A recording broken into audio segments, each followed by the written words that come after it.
Everybody asking how we doing, say we good. Don't need no one to tell me how to live just like they would. It ain't their business, but they in it, I don't know why. Revolved around my life after I found another.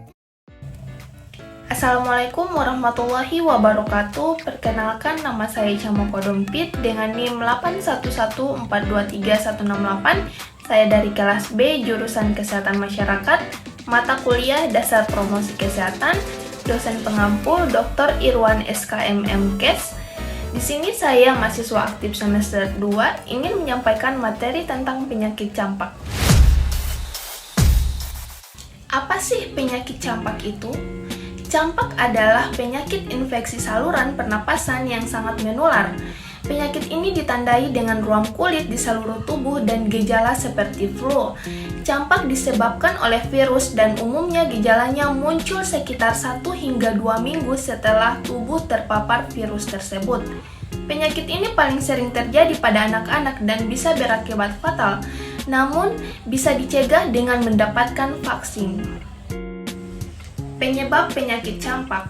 Penyakit campak disebabkan oleh infeksi virus dari famili Paramyxovirus.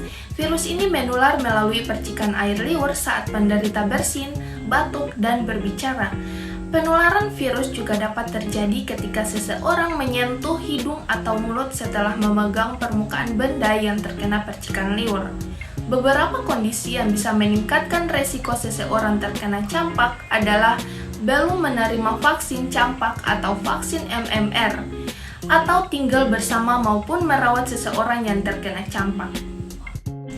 Faktor resiko penyakit campak ada 3. Yang pertama, kurangnya vaksinasi. Jadi, resiko campak meningkat saat seseorang belum mendapatkan vaksin campak atau vaksin MMR. Yang kedua, ada kunjungan ke daerah dengan penyebaran luas.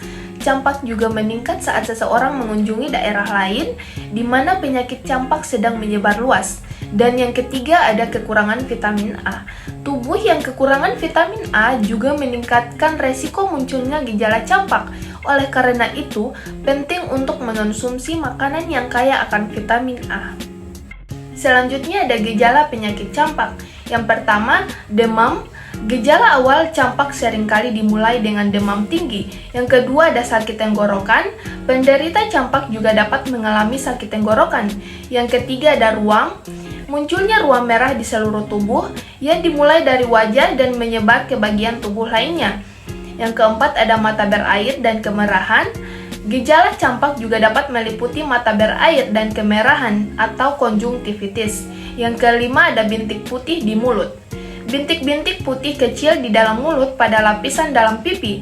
Dan yang terakhir, ada komplikasi serius. Pada beberapa kasus, campak dapat menyebabkan komplikasi serius seperti dehidrasi akibat diare dan muntah, infeksi telinga, dan pneumonia. Beberapa pencegahan penyakit campak. Yang pertama, ada imunisasi. Imunisasi campak dan vaksin MMR merupakan langkah utama dalam pencegahan penyakit campak. Imunisasi campak biasanya diberikan saat anak berusia 9 bulan, diikuti dengan vaksin MMR yang diberikan pada anak berusia 12-18 bulan, dan diulang pada usia 5-7 tahun. Dan disarankan untuk melakukan imunisasi minimal 1 bulan sebelum merencanakan kehamilan. Yang kedua, ada isolasi dan kebersihan. Selama perawatan, penderita campak dan orang yang merawat disarankan untuk tidak berbagi peralatan makan, peralatan mandi, rutin mencuci tangan dengan sabun dan air mengalir. Dan yang ketiga, ada vaksinasi MMR. Vaksinasi MMR diberikan 2 kali. Pertama saat anak berusia 15 bulan, dan dosis berikutnya diberikan saat mereka berusia 5-6 tahun atau sebelum memasuki masa sekolah dasar.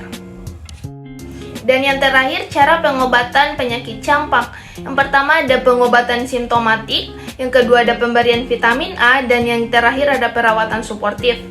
Pengobatan simptomatik, gejala campak seperti demam dan nyeri dapat diatasi dengan pemberian obat pereda demam seperti paracetamol atau ibuprofen. Selain itu, penting untuk memastikan penderita cukup istirahat dan minum air putih untuk mencegah dehidrasi. Yang kedua, ada pemberian vitamin A. Penderita campak dapat diberikan suplemen vitamin A untuk membantu meredakan gejala dan mempercepat proses penyembuhan. Pemberian vitamin A biasanya dilakukan sebanyak 3 kali, hari pertama, hari kedua, minggu kedua, hingga keempat setelah munculnya gejala. Dan yang terakhir, perawatan suportif. Selama masa penyembuhan, perawatan suportif seperti menjaga kebersihan, memberikan makanan bergizi, dan memastikan penderita mendapatkan istirahat yang cukup.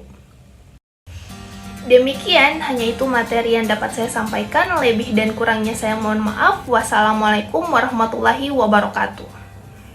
Everybody asking how we doing, say we good. Don't need no one to tell me how to live just